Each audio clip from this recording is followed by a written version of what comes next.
Welcome to Renewal at 50 Plus, my monthly show to help you live your best life and have your best career at 50 plus.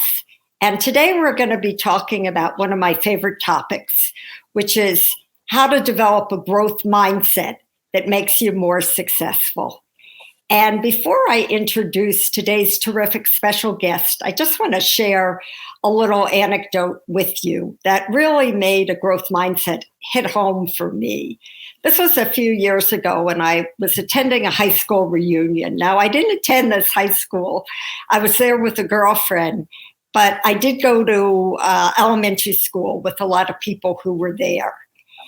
And I was really shocked at this reunion because some of the people that I never thought would be really successful were, and the reverse was true. So there was one kid who was the proverbial troublemaker and always being reprimanded by the teacher, who suddenly was a well-known physician and a distinguished professor, somebody else who had been almost nondescript in school and was a well-known marketer and had written a number of books. And meanwhile, someone else who had been the star of the class was just doing so-so. And it wasn't that my assessments of these people were wrong. I really believe that it came down to who had the right mindset, who was not going to be hemmed in by a mindset that didn't let them really go up, and who was willing to take chances and risk failure. Let me, without further ado, introduce today's special guest, Eduardo Briceno. And I'm really thrilled that Eduardo is here because he is truly an expert on growth mindset. And he's a keynote speaker. His TED Talks have been watched by millions of people.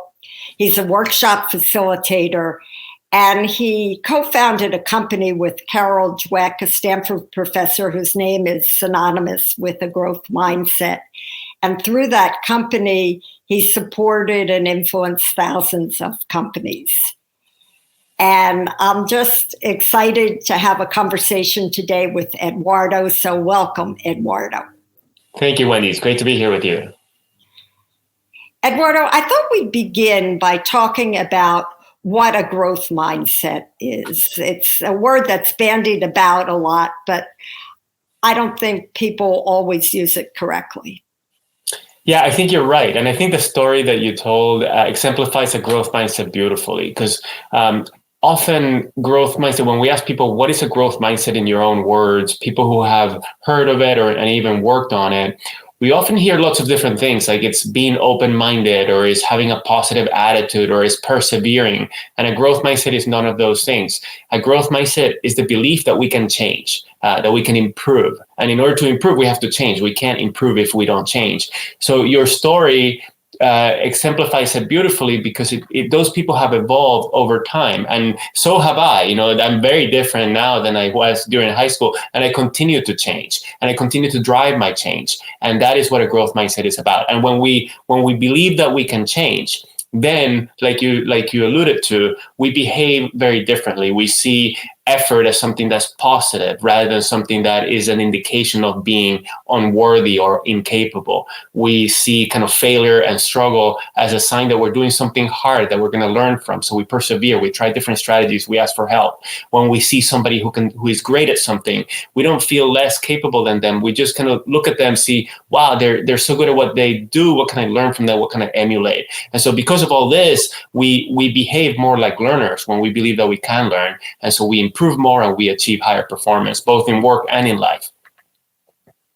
Yeah, I think that is such a wonderful attitude to have. And I wish more teachers would adopt that approach and really support students in terms of not making an issue when somebody does something wrong, but treating it as a way of learning. Eduardo, I'd love to know how you got into becoming an what made you focus on a growth mindset? Sure, I'll talk about that. And first, let me comment on the teachers that you brought up. And I think you're absolutely right. In school, and in society, we unintentionally often foster fixed mindsets. Like in school, for example, we often grade all the work that students are doing, and that sends the message that ideally we want them to be getting 100 all the time in everything they do. The only way to do that is if they're working in things that they already know, rather than working on things that they don't know. So that's just one example of how people develop fixed mindsets in schools, and there's lots of examples in the rest of life and in the companies that we work in and that we lead. But how I got into this, when I went to college, I studied chemical engineering and finance. And after that, I started working in venture capital in Wall Street, and then in investment banking in Silicon Valley. I did that for several years. And after a while, I realized that something was missing. Like I was learning a lot. I was working with incredible leaders, doing great innovation, but something at some point was missing. And that was a sense of purpose. I realized that if I was there or not there, all these companies, these great companies, were going to get funded. They were going to do this great work that they do.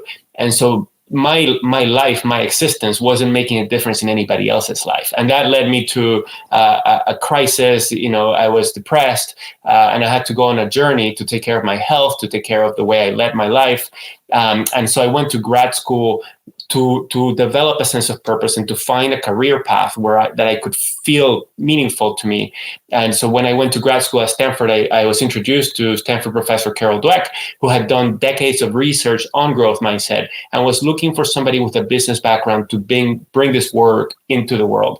And so when I read her book, it opened up, it led to so much insights for me about how my own fixed mindset had gotten in the way in my life, in different aspects of my life, in sports, in relationships, at work. And so those insights led me to great change for myself. And then we wanted to bring those insights and strategies to the rest of the world. So we partnered in 2007, and that's the work that I've been privileged to do since. That's really interesting, Eduardo, that kind of what you needed, you found by going back to school. And I think that that's often happens, that when you're seeking something, as long as you keep your eyes and ears open, you do find what you need. I think you're right. And, an example of that is when I got to school, I was open with my classmates about what kind of work I was looking for. I was looking for meaning. These are the things that I was interested in.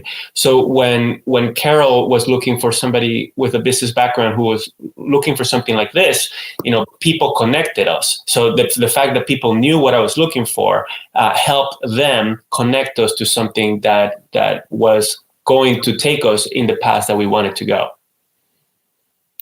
And that's another good point, that you really need to let people know what you're looking for. You shouldn't keep it inside, and here people were able to help you find that. And it sounds like it truly changed your life in every respect. Absolutely. Yeah. Maybe you could talk a little bit about how you develop a growth mindset. Sure.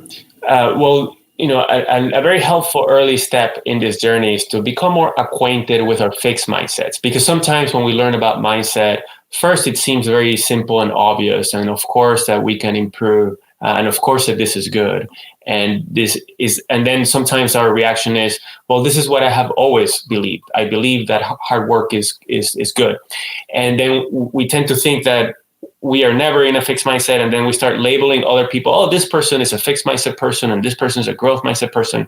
But mindset is not about labeling people, and it's not binary. So it's not like a person is a growth mindset person and another person is a fixed mindset person.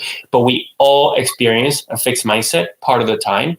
Sometimes that creates problems, and it creates a self-fulfilling prophecy. And other times it might be appropriate to be in a fixed mindset with things that we can't change. Like, it could be our height, or it could be our ability to think about two conscious things at the same time. There are some abilities that that I believe science shows is not very effective to try to change. But the problem is that we see a lot of things as fixed that are not really fixed, whether it is, introversion or extroversion, or ability to work with numbers, or to work with words, or to lead, or to be creative, or lots of other things, and to be funny.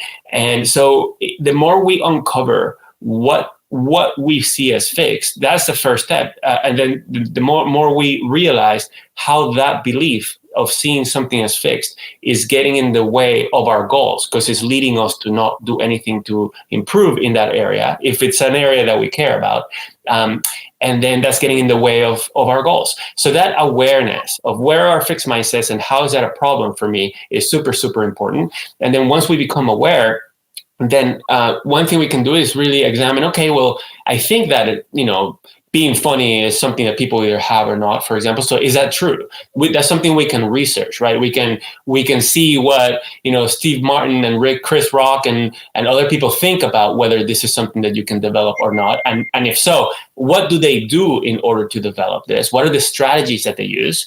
And then we can learn effective strategies to improve in the areas that we care about. So one very effective way to build growth mindsets is to learn, what do I want to identify, what I want to improve, and what are effective strategies to improve in that area.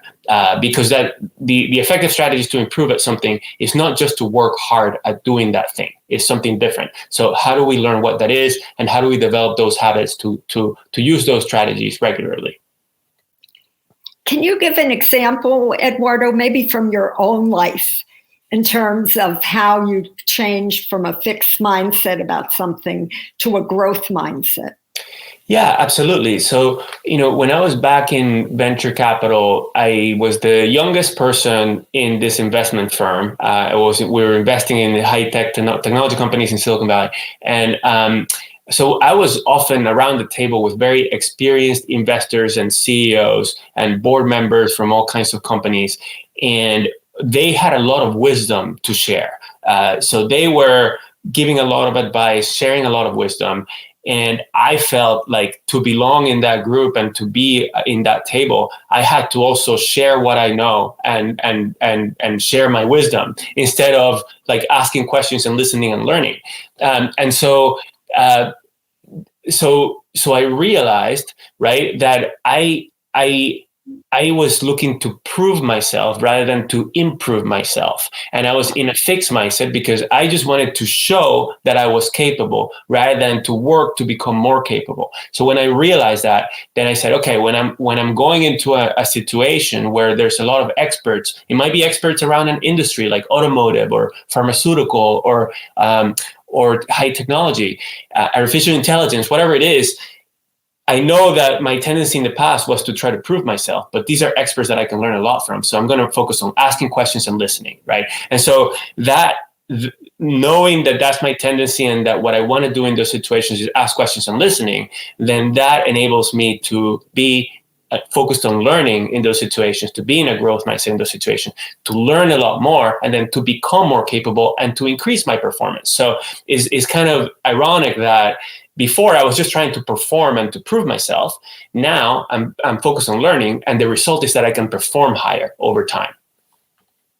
Yeah, that's very interesting. I love what you said about not proving yourself, but improving yourself.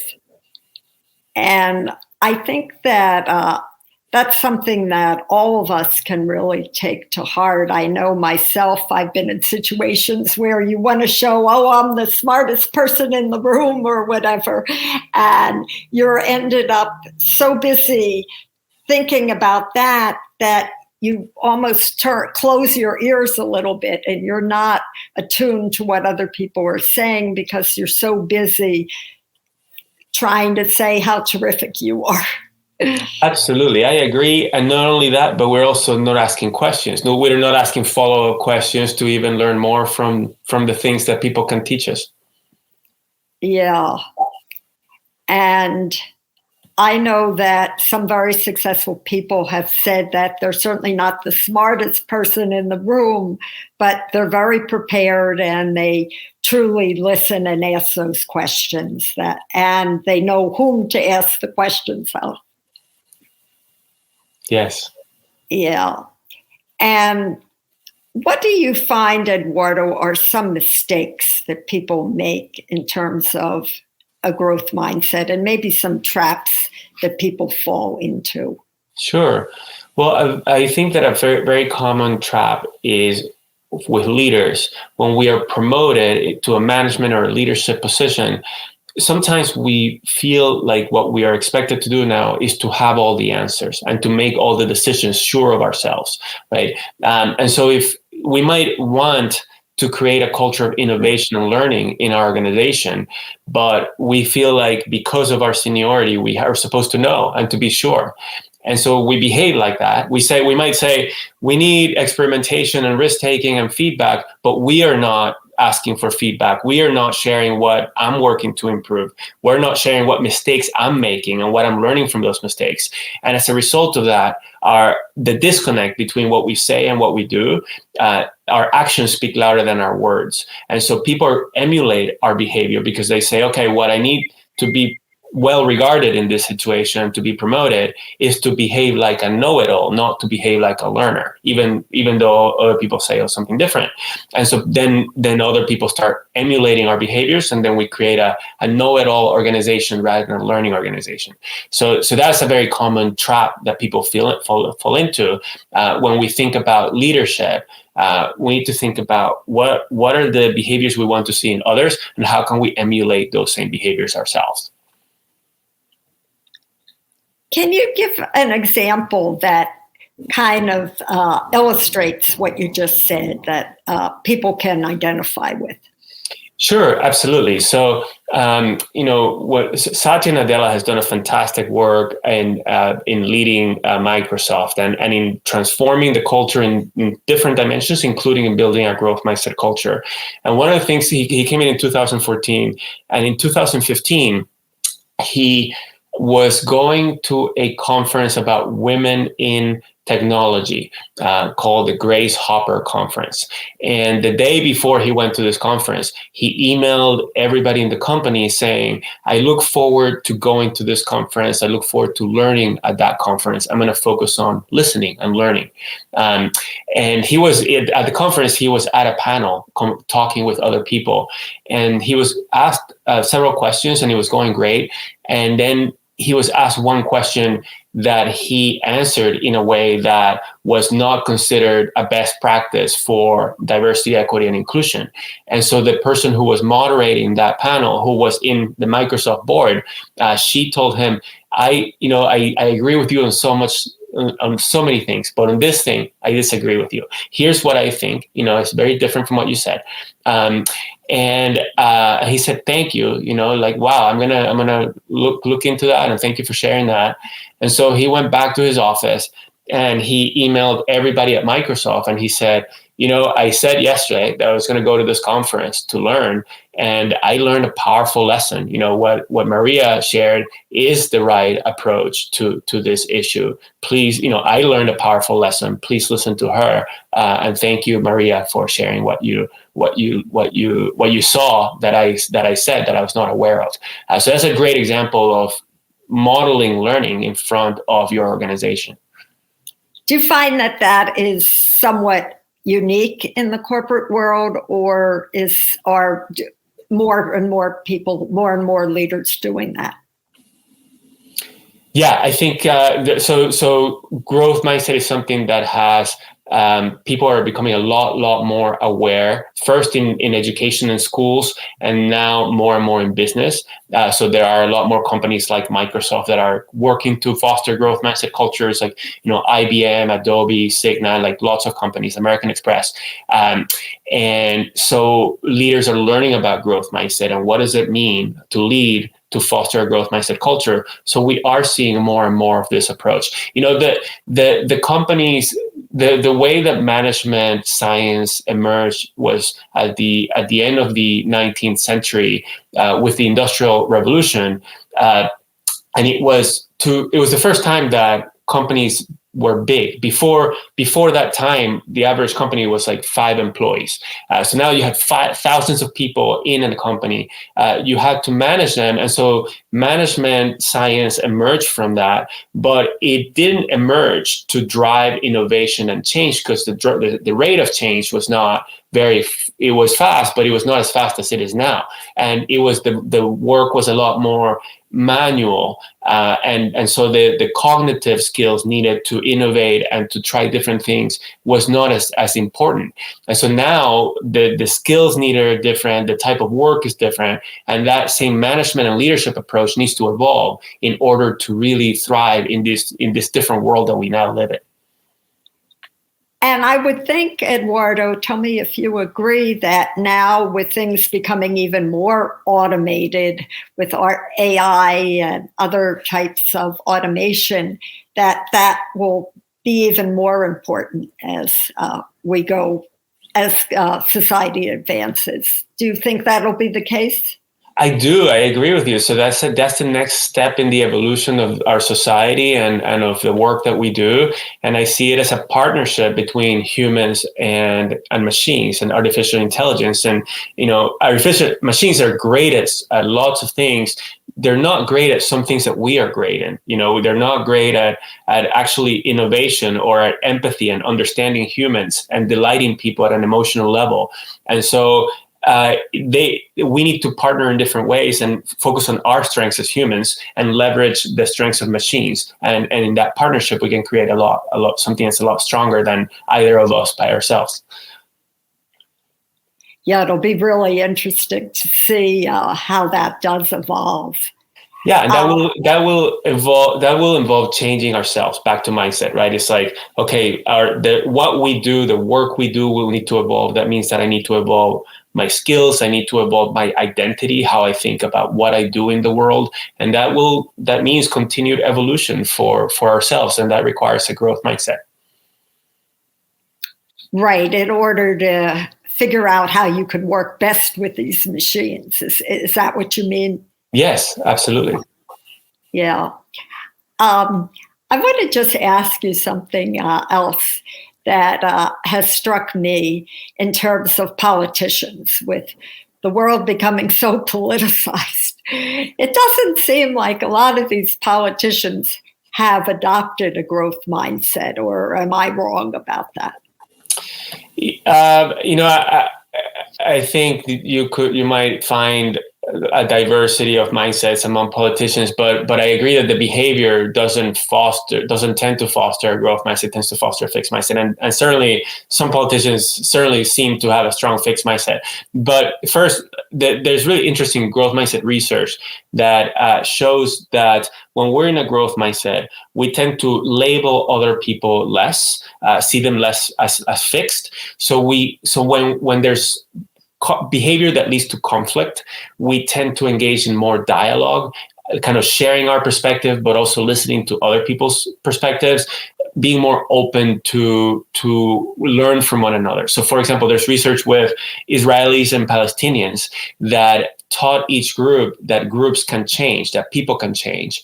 And as a result of that, both groups were more willing to compromise and negotiate toward peace. And when they were asked to collaborate on problems, they were more effective solving problems together when they were in a growth mindset, when they believe people can change, than when we're in a fixed mindset, labeling the other group. So in what I see a lot now is that there's a lot of all of us who stamp ourselves with an identity, whether it's Democrat, Republican, or liberal, conservative, and we stamp ourselves with that identity so strongly that we label other people as evil or as hypocritical, whatever it is. We stay distant, so we let those stereotypes paint what those people are, rather than become proximal and engage in dialogue and really understand why people believe the things they believe and what we can learn from them. So I think it is politicians, and it is, but it starts with us. It starts with all of us. I think that those labels are happening in society, and I think because then we, the people, are so polarized, then politicians can exploit that, right, and get elected by playing to that and accentuating that. So I think that the work begins with each of us, not with telling the politicians that they need to change. And by not being so fixed ourselves in terms of when we're engaging or listening to these politicians, instead of saying they're all wrong, being a little more open to what they're saying. Is that what you mean?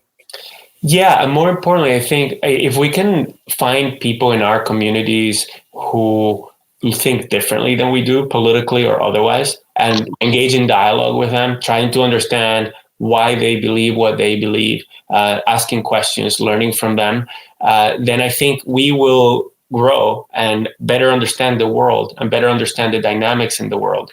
And I think then that will lead to a population that thinks differently and that elects politicians differently.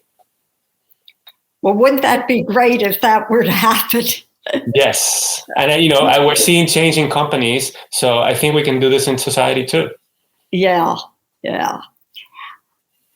Eduardo, anything that I haven't asked you that you'd like to add that you think is important for people to know about a growth mindset or a fixed mindset?